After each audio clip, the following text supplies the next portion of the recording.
So you finally found the one. You made an offer, it was accepted, or maybe you're working a new construction home and you got that under contract. What are the next steps that you need to do? So I walk people through this all the time. The first thing I want to make sure you understand, if you're getting a mortgage from now until after closing, the day after closing, don't go out and make any major purchases. Do not go out and start buying furniture. Do not go out and buy that Lamborghini that you were thinking about. Hold off on everything because that's going to affect your credit score, how much outstanding credit you currently have. So wait till after closing before doing anything like that. The next step is your escrow deposit.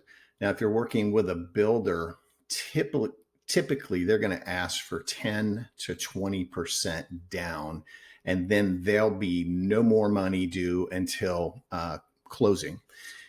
If you're doing a purchase of a resale home, your escrow deposit can range from $1,000 to $5,000, and that's negotiable.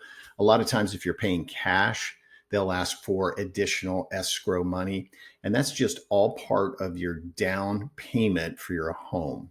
It's held in an escrow account by the title company. And if something should go wrong during the process, there are several ways for you to get your escrow money back.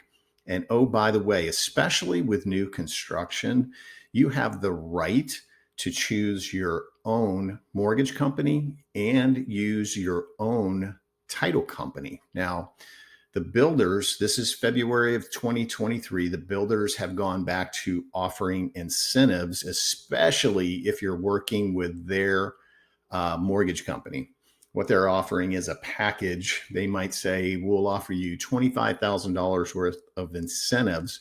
And some of that they expect you to use for the buy down of the interest rate. So we're about 6.5% right now. So you can use, I'm just going to use round numbers. You can use 10,000 of that 25,000 to buy your interest rate down by normally about 2 points. So you'd be 4.5% as opposed to 6.5%. But they are offering incentives there. So if you talk to another mortgage person, make sure it's apples to apples, that the two are the same interest rates or comparable interest rates, and which one gives you the best advantages. Taking advantage of that $25,000 to your advantage, probably, but always get a second quote. On the title policy, there's going to be a title company that's going to bring all the paperwork together, and then you go to the title company for signing the closing paperwork. Now, I always recommend for my buyers to pay for the title policy, pick and pay, we call it, because then you're picking the title company. I always recommend using a company that has a real estate attorney that's actively involved in the transaction, because if you're paying for the title policy, it costs you nothing else to have that attorney representing you in the transaction. So they review the contract, they review the survey, they review any condo or homeowner association documents for you, and are there to answer questions for you. And if there should be some type of hiccup during the transaction, they are there again to represent you in the transaction. So I always recommend that. Builders will try to push on you that you use their mortgage company, their title company, their insurance company. So you do not have to. You have the choices on that. Always recommend that you use a Florida insurance company. Some of these national companies just don't understand Florida. So I recommend that you use somebody here locally so they understand exactly where the home is, what the elevation is, when it was built, all of those things they need to know. So those are just a couple of steps for getting into under contract, we call it, when you have a pending sale. Most of the most important stuff is within 5 days getting formally applied for your mortgage with the company that you've chosen. So the contract calls for you to have a formal application and you're starting to turn in documents. Now, in this day and age with a mortgage, they're going to ask about every 2 weeks for you to update your financial information. They're going to ask for checking account updates, savings account, investment accounts, and they'll just keep doing that until you get to the closing table.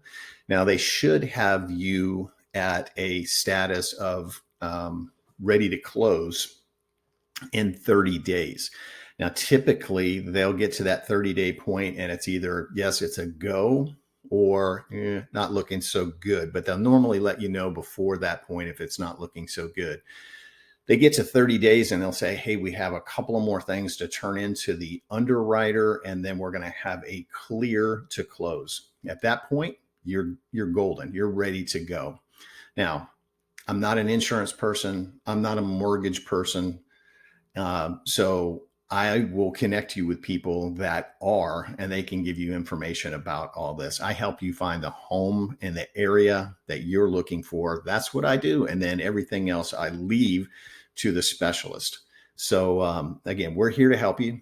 If I can answer any questions for you, please feel free to email me. You can call me on my cell, 941-962-7443. We're here in Manatee, Sarasota County, and actually up in Sun City too, selling homes. I'm from St. Petersburg. I still have friends that will call me and ask me to help them over there. So if I can help you in any way, buying, selling, or investing in real estate, please let me know. We'll talk to you later. Thanks. Bye-bye.